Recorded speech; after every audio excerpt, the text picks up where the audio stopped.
Good morning again. This is Jonathan Small, host and producer of Face to Face. Face to Face is a show that's broadcast live to tape, obviously, in Win TV Studios in Windsor, Connecticut, a program that is broadcast live to tape every single week.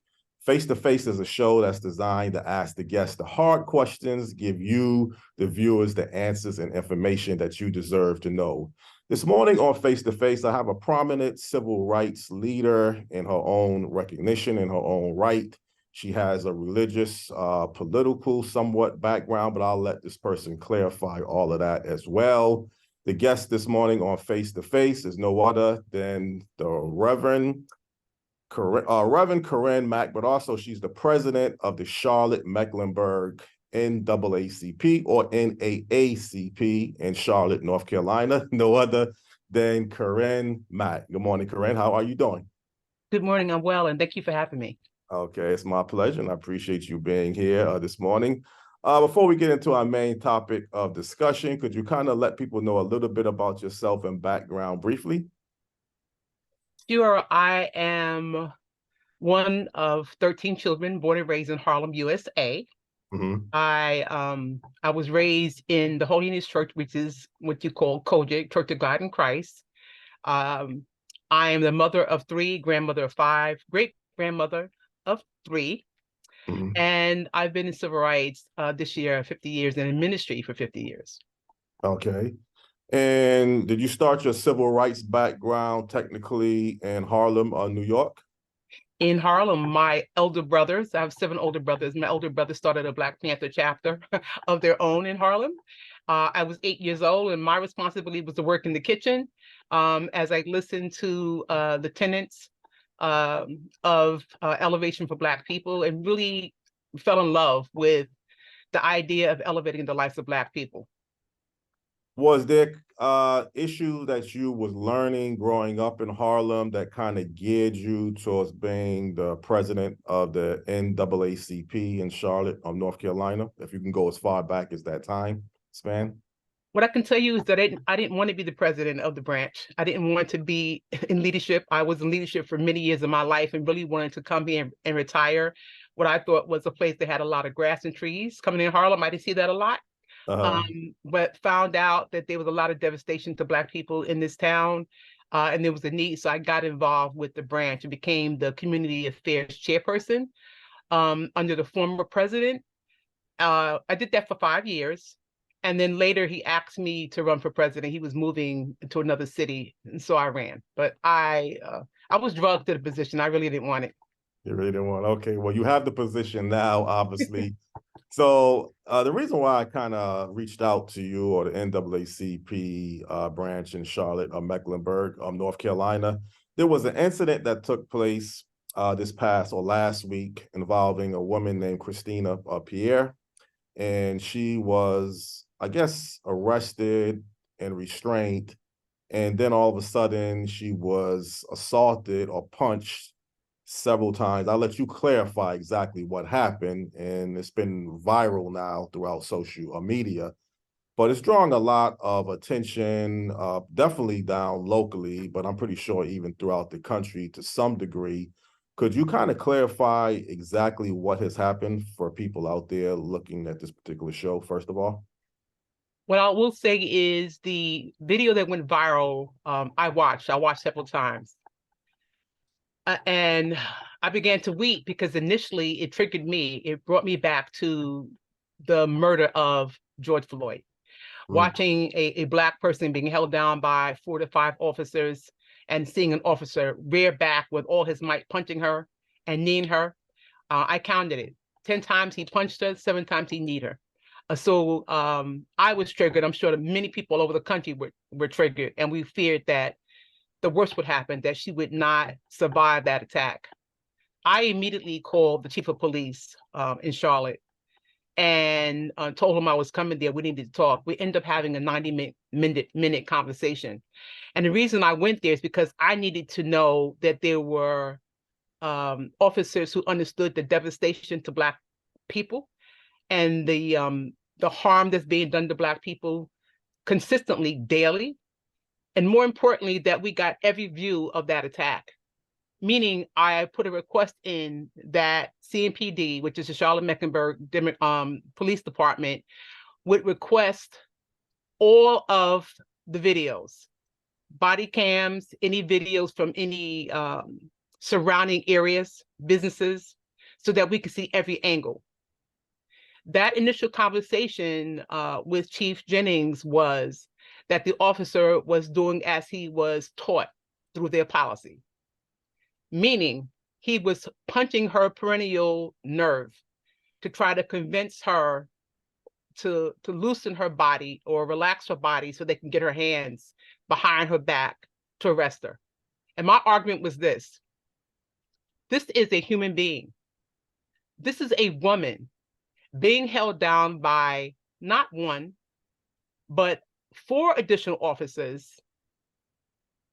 who had the physical ability to lift her up, right? Mm-hmm. And put her hands behind her back. The fact that someone would think it's okay to punch any human being that many times is absolutely ridiculous. I don't care what policy you have. More importantly, because of the murder of George Floyd and the murder of Keith Lamont Scott and so many other Black people, I've been an intricate part in ensuring that we change policies. So one of the policies that we were able to get was the duty to intervene. Not one officer intervened. They all were co-collaborators in this. They were all complicit as far as I was concerned. And I wanted to give Chief Jennings an opportunity to converse with me because he's somebody that I actually respect as a human being. He's the chief that I can tell you I can go and have a conversation with and tell him my truth and not have him close the door on me or shut down on me. He listens. And he did listen, and his staff was in the room as well. And so I was very passionate, as I always am, about how I feel about Black women and how we're treated in this country, and how, in my mind, implicit bias and possibly even bigotry played a huge part in the way that they treated Christina Pierre that day. They did not see a human being. He was punching this woman as if she was not human. Mm-hmm. And I was angry, I was frustrated, and I was hurt.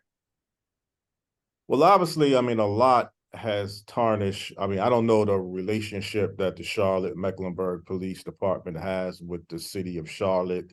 I mean, since the Keith Lamont Scott incident that took place, I believe in 2016, I mean, that drew a lot of national attention, a lot of uproar, but I guess throughout the country, we haven't heard too many other incidents like that directly in Charlotte. That doesn't mean it hasn't happened. Is the relationship, or would you look at this just as an isolated incident, or has there been other incidents since, let's say, 2016 that is a little troublesome to you before we get back into this incident? It's not isolated. We had Dankridge Franklin. We had quite a few incidents here in Charlotte where police ended up killing someone and it was questionable, which is why, I have to bring this up. And something I want your audience to know also is during the George Floyd marches, there was an incident where police kettled peaceful protesters. They actually had officers above ground in buildings as well as on the ground. And they used chemical weaponry on our peaceful protesters. We filed an injunction, okay, against CMPD, meaning when I say we, I'm saying the Charlotte Mecklenburg NACP under my leadership filed an injunction against CMPD to stop use of those weapons.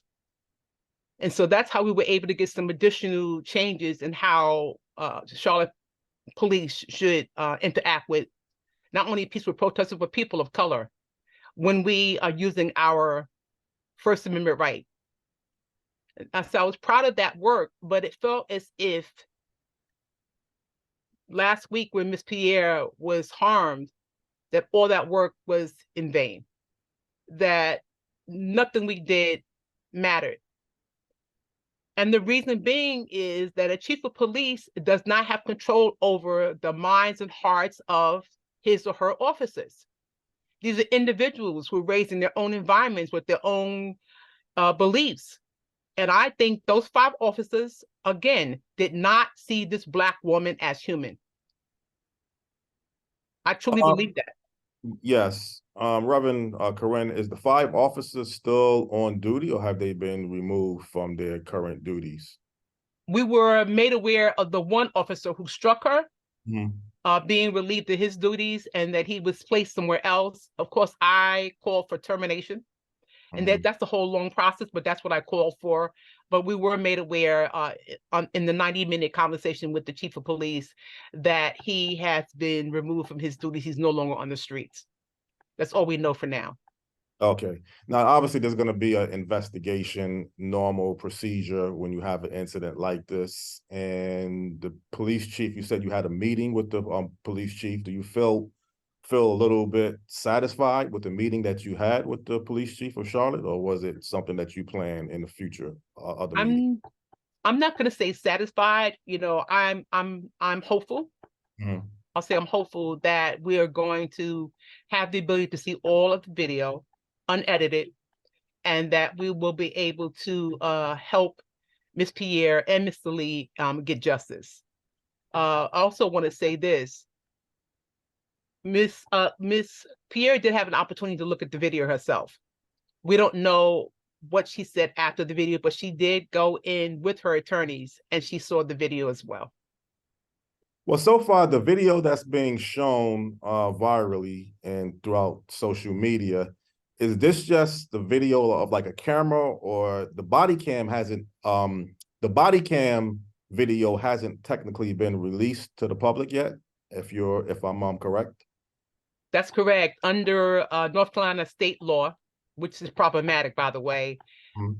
the CMPD, the person who's been harmed, and others have to go through the court system, speaking to a judge to get approval to release those body cam videos.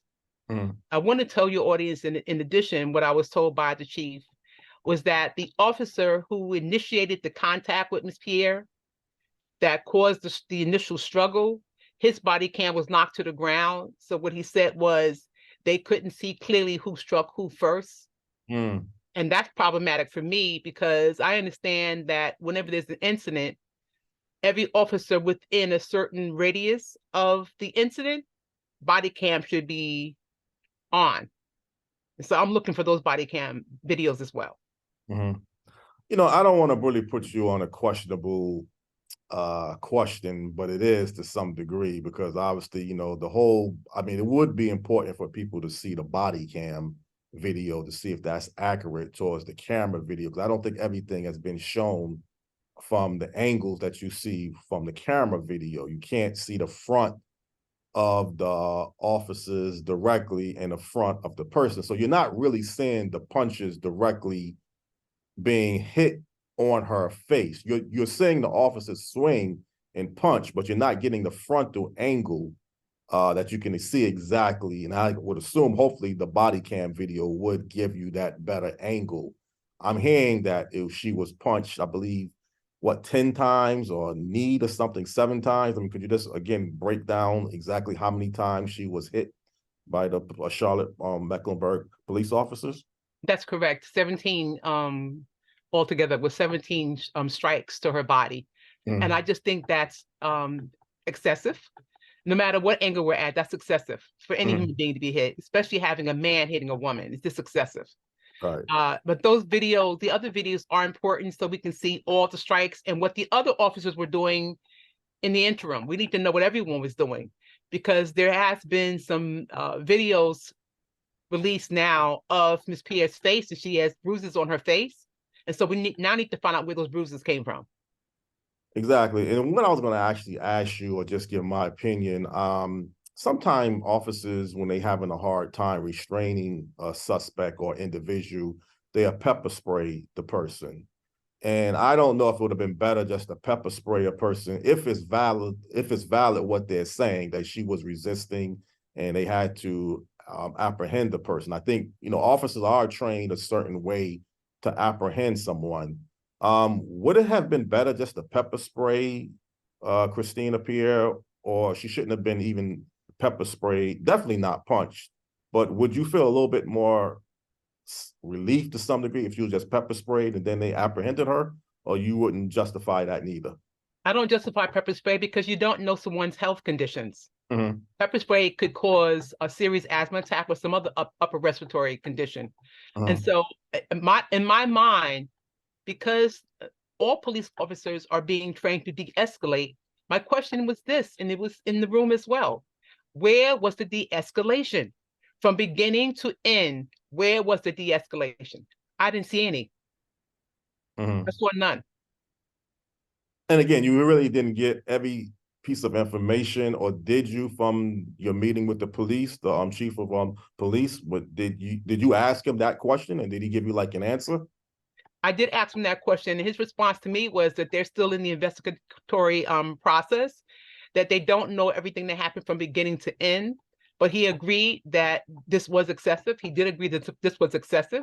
And he Mhm. also stated, yes, there should have been more de-escalation. So he agreed in those two areas when I brought it to his attention. Okay. Do you have any other follow-up meetings planned, or anything else related towards this particular case and incident in the very, let's say, upcoming weeks, or so?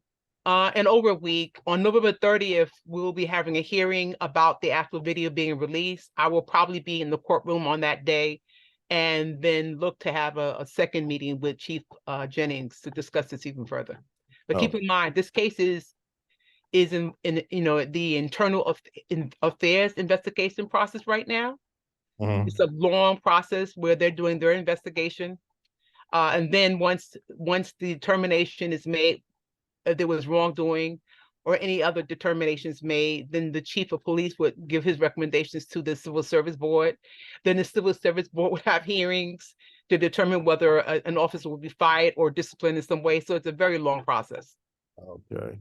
Well, we'll definitely keep an eye on that, and definitely commend your effort and your work with the Charlotte Mecklenburg, with the Charlotte Mecklenburg NAACP, and your involvement. And let's switch briefly into the incident with Keith Lamont, what, Scott, I believe his name was, that was killed in 2016.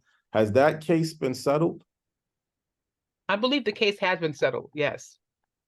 Okay, so was the officers justified? Were they found guilty? What exactly came out of that outcome? No officers were found guilty in that case, which is troubling for me and so many others. But I know that the family had filed a lawsuit. I think the civil suit has been settled as well. Mhm. Well, to be honest, it seems like most times, up until, let's say, George Floyd and a few other incidents that has happened throughout the country, you'll find that there's a legal lawsuit settlement that happens with the family and the police department, but the officers are usually not found guilty. Mm-hmm. Now, George Floyd incident, that kind of changed that dramatically.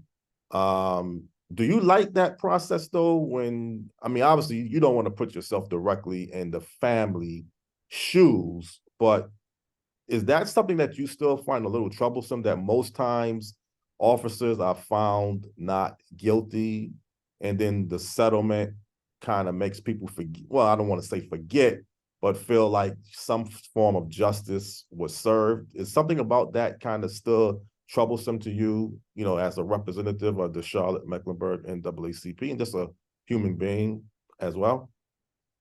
I'm not troubled by the civil suits. I understand the loss of life. I don't know how you put a number on a life, but Mm. I understand that process.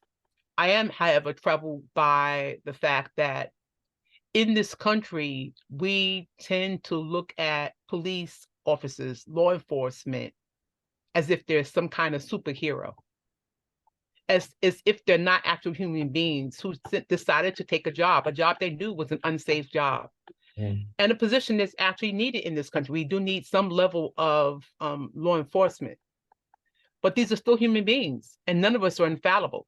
I think it's scary for folks to continue to say, well, the police officer said A, B, and C, so it must be true. They lie too. Mm. They steal too. They're criminals too.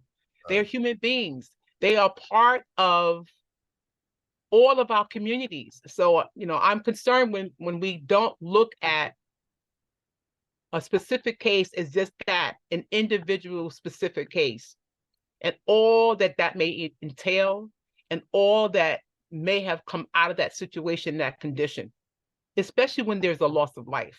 Mm-hmm. That's troubling to me. Right. Well, obviously, there's always seemed like there's a need for civil rights issues, and the NAACP plays a dramatic role in that area of civil rights. There's other areas that the NAACP participates and works towards.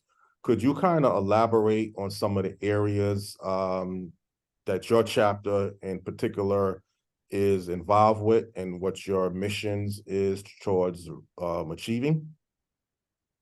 Our chapter has several committees, a lot of work that we're working on. We're working on housing, affordable housing. For me, I like to say low income housing.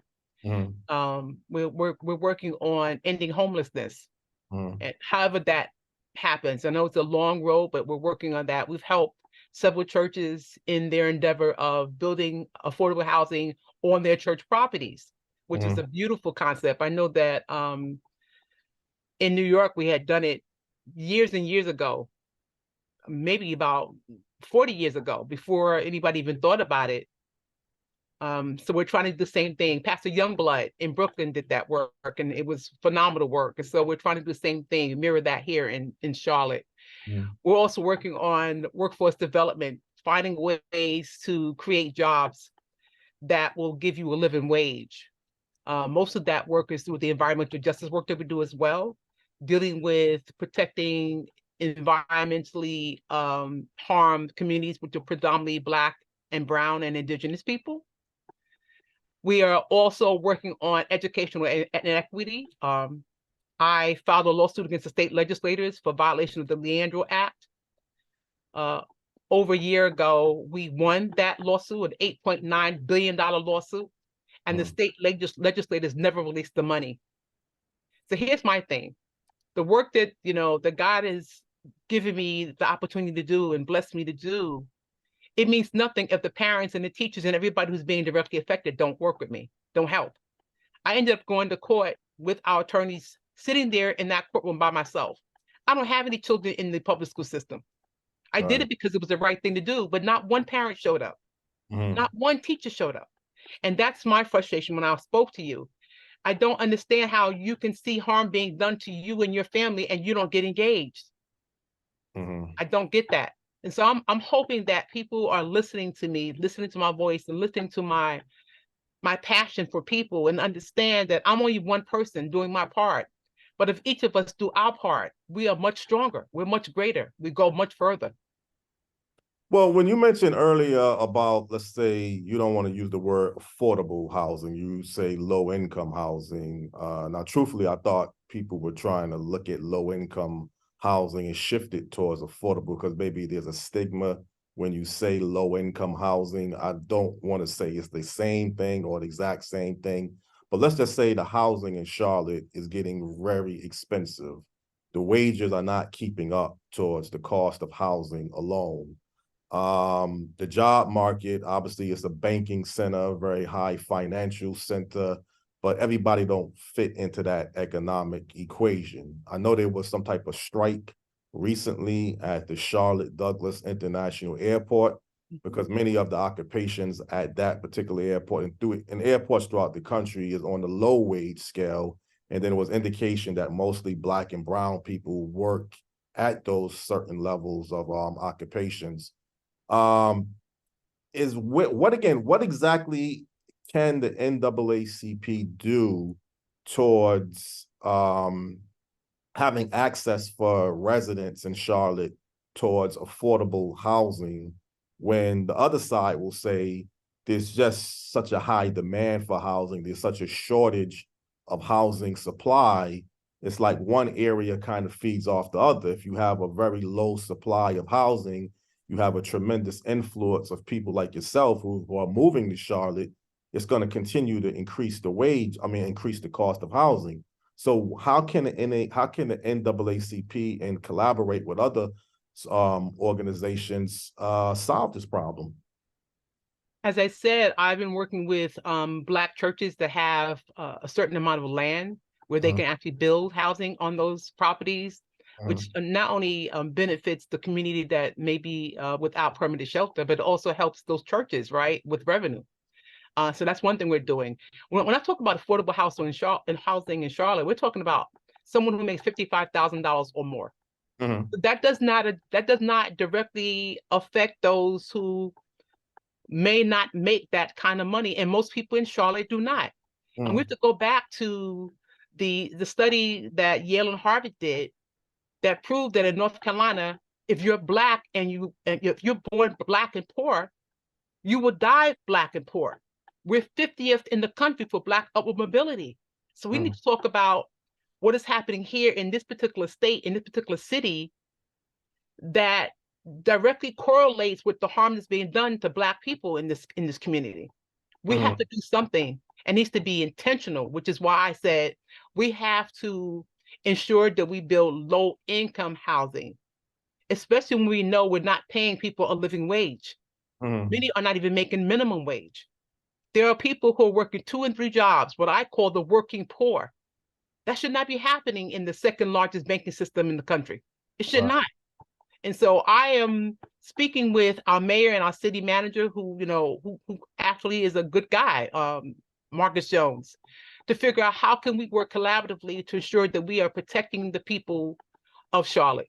Look, our immigrant sisters and brothers came into this country, never worked a day of their life. They don't have historic harms of racism and enslavement of our ancestors, who they put up in housing. They put them up in hotels, $700 a night hotels. So if you can do it for those brethren, then you can do it for people who were born and raised in this country. That's what I'm saying. Be intentional. Right. Well, Reverend Corine, you actually gave me an answer. I guess I didn't pay attention thoroughly the first time that, the churches who you are collaborating with is building housing on certain lands. We know a lot more has to happen, but that's a tremendous start that the churches are directly involved in one critical area. And then you mentioned, and I kind of hate to say this, but I was just itching at my tongue to say this. When you say the wages that you have to make in Charlotte is like 55,000, I heard recently that the city manager in Charlotte makes more than the president of the United States, over $400,000 plus. That's a lot of money for a city manager to be making more than the president.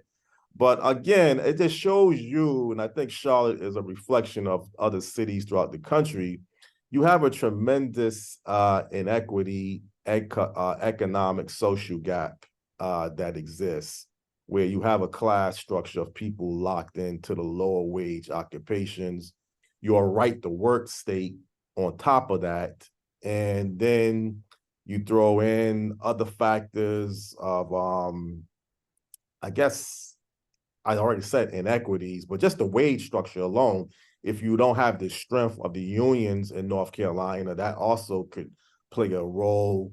But again, I mean, I think the wages have to also increase too, as you're talking about building, whether you want to classify it as affordable or low income housing. So now we're talking about possibly educational training.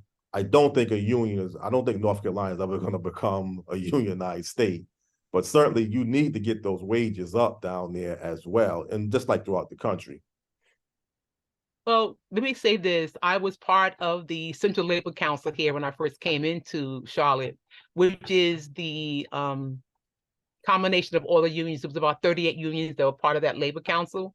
Clearly, they are nowhere as strong as we are in New York, or was in New York City.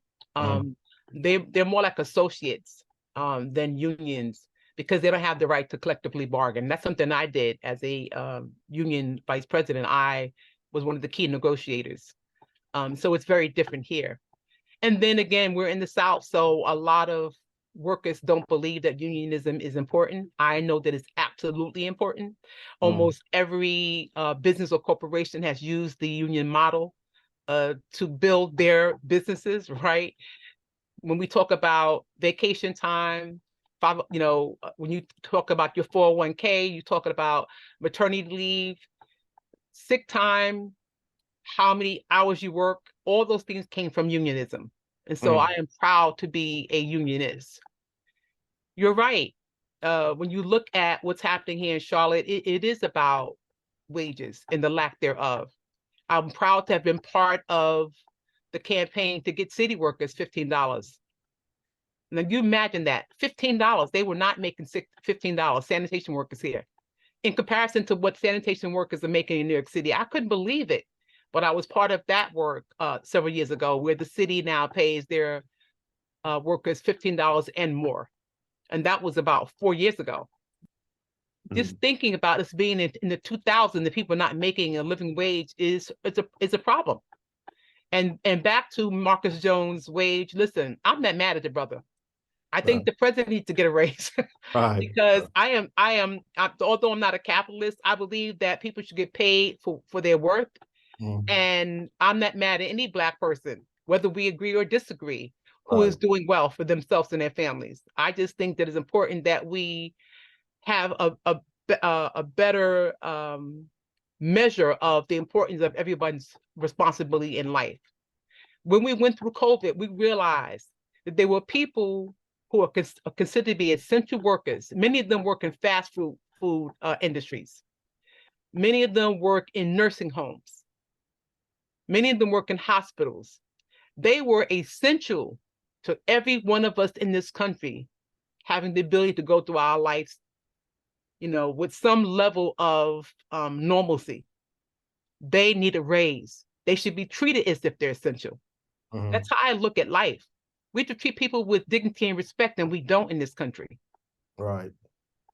Well, I think, the one thing I do want to address, because I think sometimes people might have the confusion between the NAACP and the National Urban League, and there is a difference between the two organizations. There probably is a lot of similarities between the two, but there is some differences. I think the NAACP clearly is a civil rights organization that deals heavily with civil rights issues, where the Urban League, I believe, is more of an economic empowerment type of organization that deals with wealth.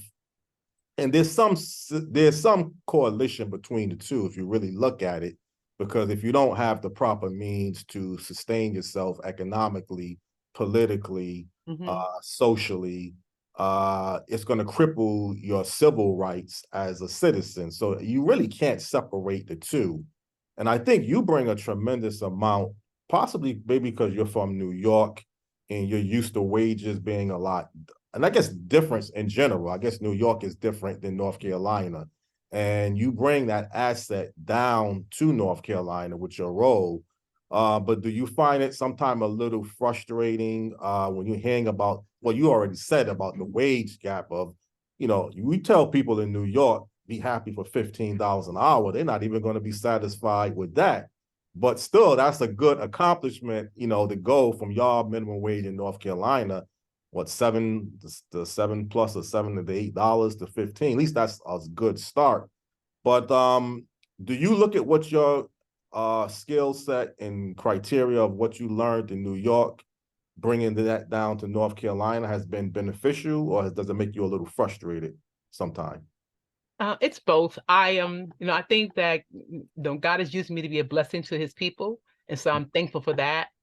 There's a wealth of knowledge that I have, not only through my unionism, but my entire life process, whether it's ministry or just being raised by my mother and father and around my elder brothers, that I have brought to this town. But I want you to know this: that misogyny is real. It's definitely real in Charlotte. It's real in the South. I'm a very direct Black person from New York. New York is very direct. I don't put any sugar in my tea when I'm talking. I say what I have to say and keep moving. And I try to move in the spirit of love all the time. But folks are not used to people being direct. Southerners are very different from Northerners. We say what we have to say. It doesn't even mean anything to us. We're just saying, this is how I feel. No big deal. But here, you are attacked. At least I am attacked because I am so direct. I don't pretend. I'm not phony. I'm not a performer. And folks want you, be sweet. That's not me. This is what it is. This is the problem. We need to fix the problem. Let's fix this problem. And I'm thinking in my mind, because I'm fighting for justice, I'm fighting for folks, and I'm going to be supported. That's not the case. I am constantly criticized and constantly attacked by Black folks, okay? The very people I'm elevating are the ones who are the most critical of me. And so I had to learn to shut the noise out and just simply do as I know I can do to help. And hopefully others will come in and help as well. Because I really believe that when we work together, we're stronger. There's just very few people working, a lot of people talking, especially with this social media phenomenon. There's a whole lot of gangsters behind the keys.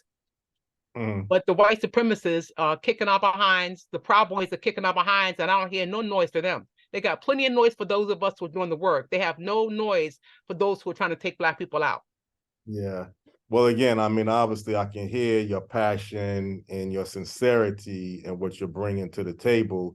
And again, you just basically, from what you said in the beginning, you kind of retired. You didn't really plan to come down to North Carolina to be, as you mentioned, the president of the Charlotte Mecklenburg NAACP. But did you have any interest at getting involved in some type of community activism, even though the presidentship role wasn't your main goal?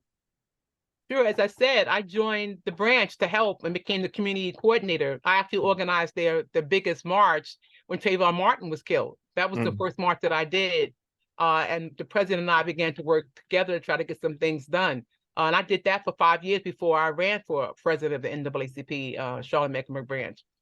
I really just wanted to help in some way. You know, I wanted to be a part of something that was going to help people as a whole. And it just changed when I became the president. A lot of the responsibility came on me because I had to become the visionary. And so, you know, I take on that responsibility and I'm proud of the work. I will tell you this, and I want your audience to know this, that we won the national convention. It will be here in Charlotte in 2025. So come on down and enjoy Charlotte with the Charlotte Mecklenburg NAACP. I'm excited that we won it, that we're getting it to come here. It's an opportunity for us to love on one another. And I just can't wait.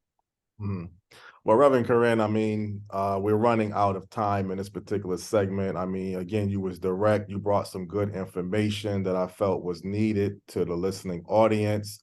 And I definitely feel your passion and your sincerity. And hopefully there'll be bigger things for you and also some big accomplishments, as you had mentioned throughout this particular segment.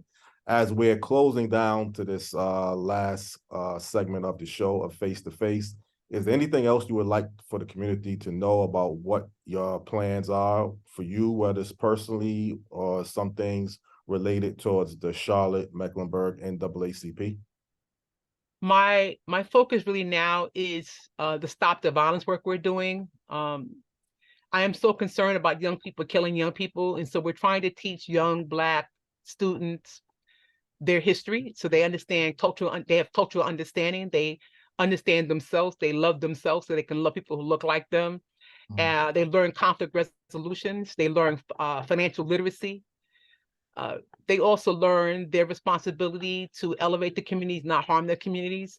That's what we're doing now. I've been doing that for the last 2 years, going into an alternative school where children have been long-term suspended, just showing them how to love themselves and teaching them how beautiful Black people truly are. Well, that sounds like an excellent way to end this particular segment. I mean, I'm glad now I was able to get in contact with you because I have other shows that I host and produce, and I definitely feel I'm going to have to reach out to you or someone in your circles, towards some of the areas that you are involved with. And I definitely appreciate, again, your availability under short notice.